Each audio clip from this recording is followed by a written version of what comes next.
Bien, bonjour frères et sœurs. Bienvenue à la dernière section de ce merveilleux monologue centré sur la personne de Jésus-Christ. Tout a commencé parce que les chefs religieux ont osé les questionner. Pourquoi fais-tu œuvre le jour du sabbat? Jésus a dit, parce que le Père le fait, et je fais comme le Père. De ce point-là, il a cherché à démontrer qu'il est aussi divin. Prenant l'Ancien Testament comme témoin, prenant Jean le Baptiste, ses œuvres miraculeuses et bien sûr le Père lui-même comme témoin pour démontrer et prouver qu'il est divin et qu'il faut croire en lui, le Messie tant entendu. C'est à ce point qu'il va renverser un peu la table. Il va prendre cette idée justement d'être en cours et la dire, c'est vous qui êtes à la barre des accusés. Non. Eux, nous, qui écoutons ce sermon centré sur Jésus, qui doit se poser la question, est-ce qu'on a saisi l'importance centrale de Christ? J'espère amener cette vérité à nos cœurs, même si Jésus s'adresse à une foule de Juifs non croyants. Donc Jésus continue, comme je dis, renverse un peu le tout. Il dit, vous sondez les Écritures, parce que vous pensez avoir en elles la vie éternelle.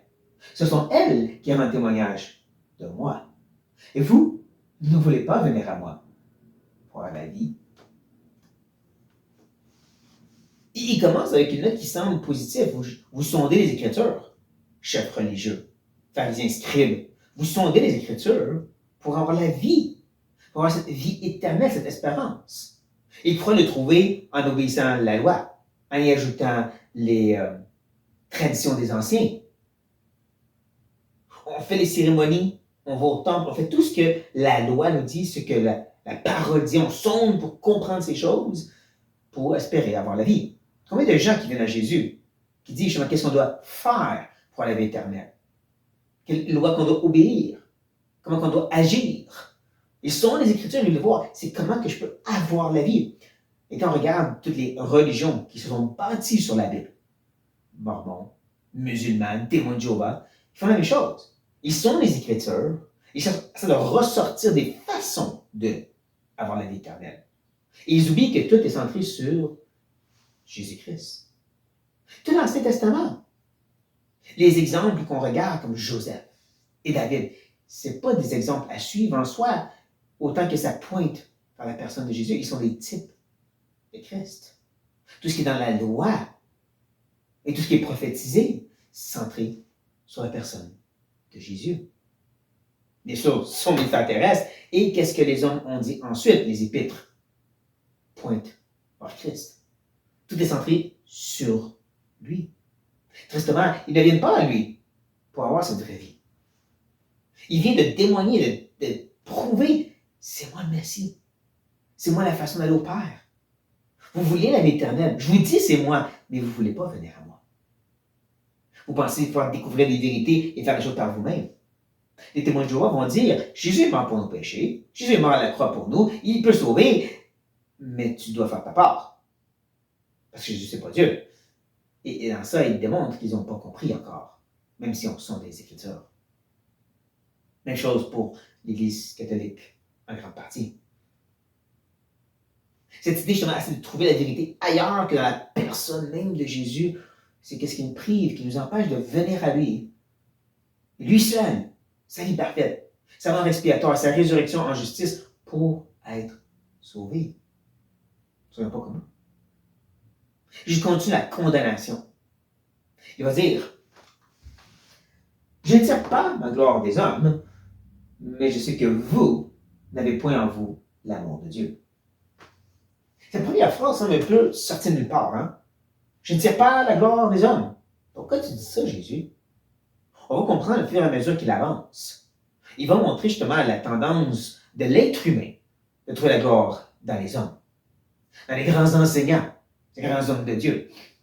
Jésus, moi, c'est pas ça que je fais.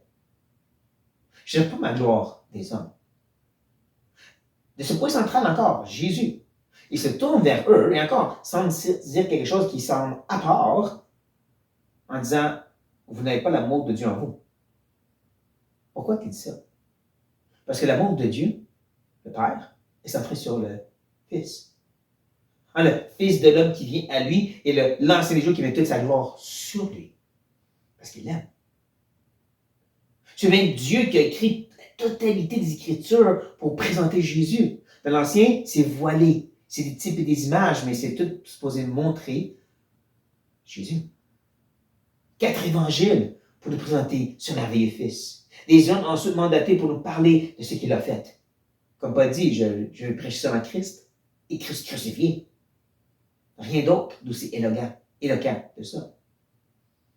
Le Père aime tellement le Fils qui a écrit un livre complet juste centré sur lui et pour nous dire qu'on a besoin de lui. Et vous, encore, vous sont les Écritures pour trouver d'autres sortes de vérités. On le voit dans le monde chrétien de nos jours.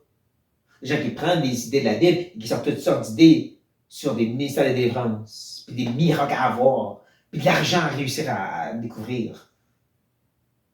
Je dis non, peut-être la Bible, c'est à propos de moi, pas des choses.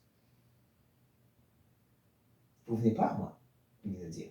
Et vous n'avez pas en vous cet amour que Dieu, le Père, a pour moi. Et ça se témoigne par le fait que vous ne me voyez pas dans la Bible, comme tous les autres gens que je mentionne depuis tantôt. Cette condamnation va continuer à vraiment être amenée au cœur des gens, vers le plus profond d'eux-mêmes, tout en gardant en tête cette idée de « je ne prends pas ma gloire des autres ». Il va dire « je suis venu au nom de mon Père, et vous ne me recevez pas. Si un autre vient en son propre nom, vous le recevez. » Jésus dit ceci, hein? Je suis venu au nom du Père après avoir prouvé ceci par des paroles de l'Ancien, par le témoignage de Jean, par ces miracles qui témoignaient qu'il était envoyé du Père. Ces miracles, je vous rappelle, étaient prophétisés. Les aveugles qui peuvent voir, les captifs libérés, les lépreux guéris, c'est exactement ce que Dieu avait dit dans l'Ancien, que le Messie allait faire, son Fils. Donc, tout ceci parle de moi, Jésus dit. Tout ceci démontre que j'étais venu du Père.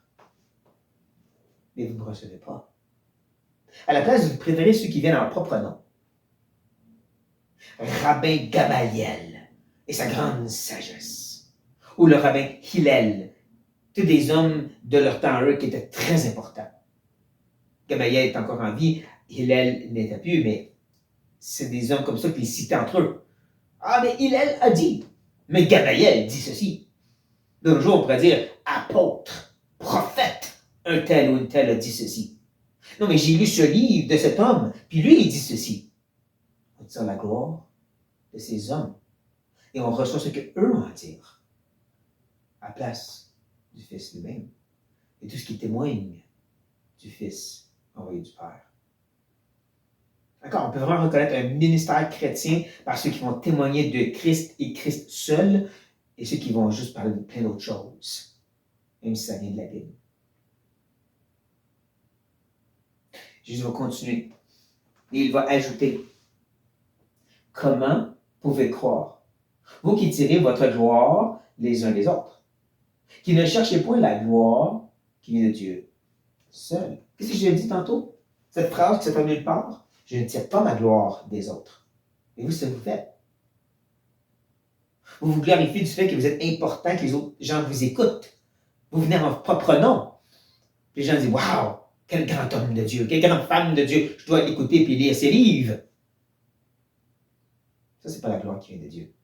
Et vous comprenez, quand il parle de la gloire qui vient de Dieu, il parle de celle qui est centrée sur la personne de Jésus. Encore, le Fils de l'homme vient, l'Ancien des jours lui donne toute cette gloire, toute autorité à lui. Je le dis même dans Matthieu, toute autorité m'a été donnée. C'est à lui, à nous. Tous ceux qui parlent de cette gloire, et cette autorité et puissance qui est à nous, volent à Jésus. C'est pas ça la gloire qui vient de Dieu. C'est pas celle où on dit, regarde mon ministère, c'est Dieu qui m'a béni. Non, non, non, non. La gloire qui vient de Dieu est celle qui est centrée sur la personne de Jésus. Tu peux avoir une toute petite église, juste quelques personnes qui t'écoutent, mais tout ce qu'ils veulent entendre, c'est Jésus. Là, tu as la gloire qui vient de Dieu. Donc, ces hommes cherchent cette gloire qui va faire en sorte qu'entre eux, ils s'écoutent, et qui sont honorés. Et je lui dis, moi, je suis venu pointer vers le Père. Et en retour, le Père vient que me glorifier moi. Et vous, encore une fois, vous rejetez tout ça. Oh, on ne soit pas comme eux. Je vais continuer cette condamnation. Ne pensez pas que moi, je vous accuserai devant le Père. Celui qui vous accuse, c'est Moïse, en qui vous avez mis votre espérance. Encore, dans une situation de cours légal, Jésus est en train de dire, c'est pas moi qui est en train de vous condamner ici. Là. Je ne suis pas l'avocat de défense, je ne suis pas le jury non plus. Arrêtez, le jury est rempli de Moïse. Pas littéralement Moïse lui-même. Je ne pas, l'idée, c'est que Moïse est au ciel, puis il dit au Père, regarde, ce juif-là, il n'est pas correct. Ce juif-là, il n'est pas correct. Non, non, non. C'est les écrits de Moïse qu'on va voir rapidement. Comme je ai commencé en disant, vous sondez les Écritures. Vous mettez votre espérance à ce que vous comprenez des enseignements de Moïse. La loi, la Torah, c'est vraiment le fondement de la croyance juive. C'est là qu'on trouve la loi, c'est là qu'on trouve les cérémonies, c'est là qu'on trouve comment être en relation avec Dieu. Tout le reste, c'est juste ajouter à ça. C'est le fondement. Un peu comme nous, c'est la croix. Et bien, leur espérance dans le fait de comprendre ça et de vivre ça. Mais Jésus dit, arrêtez ces mêmes écrits de Moïse. C'est ça qui vous condamne. Oui, il va expliquer, il va ajouter. Car si vous croyez Moïse, vous me croiriez aussi, parce qu'il a écrit de moi. Si vous plongez, vous sondez dans ces écritures de Moïse pour comprendre comment avoir la vie éternelle, vous réalisez à quel point que lui-même pointait vers moi. Moïse a dit, il va y avoir un autre qui va venir après moi, qui est comme moi, mais plus grand que moi. Je paraphrase. Mais il faisait référence au Messie qui était à venir. Un prophète qui était aussi un roi et un prêtre. C'est lui que vous avez écouté. Lui vous avez des vérités plus grandes encore. Moïse vous a dit que mon temps allait venir et vous auriez m'écouter. Mais qu'est-ce qu'il a dit tantôt? Vous ne venez pas à moi. Vous restez ici, en train de plonger dans ce détail-là, dans cette pataugeuse spirituelle, pensant que là, vous allez découvrir des trésors. Et vous oubliez l'océan qui est le Fils de Dieu lui-même, ou qui a vraiment des trésors extraordinaires. Vous restez de cette pataugeuse, ne réalisant pas à quel point il y avait toutes sortes de signes et de pancartes écrites par Moïse qui disaient, c'est là la réponse. Il s'appelle Jésus. Il va terminer cette condamnation en disant très simplement, et si vous ne croyez pas à ces écrits, comment croirez-vous à mes paroles? Encore, on voit comment il a commencé. Vous sondez les Écritures pour avoir la vie éternelle. Donc, ils croient à la parole, mais ils ne comprennent pas pleinement qu'est-ce qu'ils croient. Ils croient que tout ce que c'est la loi qui va te dire comment être sauvé, comment être agréable devant Dieu, comment être béni. En réalité, Moïse a dit non, il y a quelque chose de plus grand après. Il faut regarder au plus grand, qui va venir, qui est venu, qui est maintenant devant eux. Vous ne croyez pas à ça. Encore, vous ne venez pas à moi pour être sauvé. Et parce que vous ne croyez pas, vous ne réalisez pas que Moïse pointait vers moi, mais vous ne croirez pas jamais mes paroles à moi. D'accord? Les gens qui prennent l'Ancien Testament comme juste des exemples moraux à suivre ou des règles qu'il faut suivre, n'ont pas compris comment ça pointe à Christ, qui est l'accomplissement de la loi. Les gens qui prennent les enseignements du Nouveau Testament, des détails. Jésus a chassé les démons, on doit chasser les démons aussi. Vous n'avez pas compris, il a fait ça pour témoigner qu'il était Dieu et qu'on devrait croire en lui. Mais là, ça s'est accompli. Là, il faut juste croire en lui. Si vous ne comprenez pas ça, vous n'allez pas croire ces paroles. Vous allez rester pris dans la pataugeuse spirituelle qu'on vous montre. Vous allez continuer à sonder les Écritures pour trouver des secrets. Vous allez vous perdre sur le vrai océan qui est Jésus lui-même. Oh, combien qu'on a besoin de messages comme ceci. Et cette condamnation de Jésus est prêchée dans les églises de nos jours, en grande partie. Pas tous, en grande partie. Nous avons besoin de se rappeler que ce que les Écritures nous pointent, nous dit, nous enseignent, c'est sur Jésus, qui est à venir, qui est venu et qui va revenir. Tout est de lui, par lui, pour lui, tout est centré sur lui. Le Père aime lui. Et nous devrions aussi. L'Esprit va témoigner de lui, Jésus a dit. pas faire autre chose, comme on voit dans certains milieux. Si vous ne croyez pas ça, vous ne comprenez pas ça, vous n'allez pas comprendre ce que Jésus est vraiment en train de dire ici. Qu'est-ce que la Bible veut vraiment nous dire. Et c'est ce qu'on voit.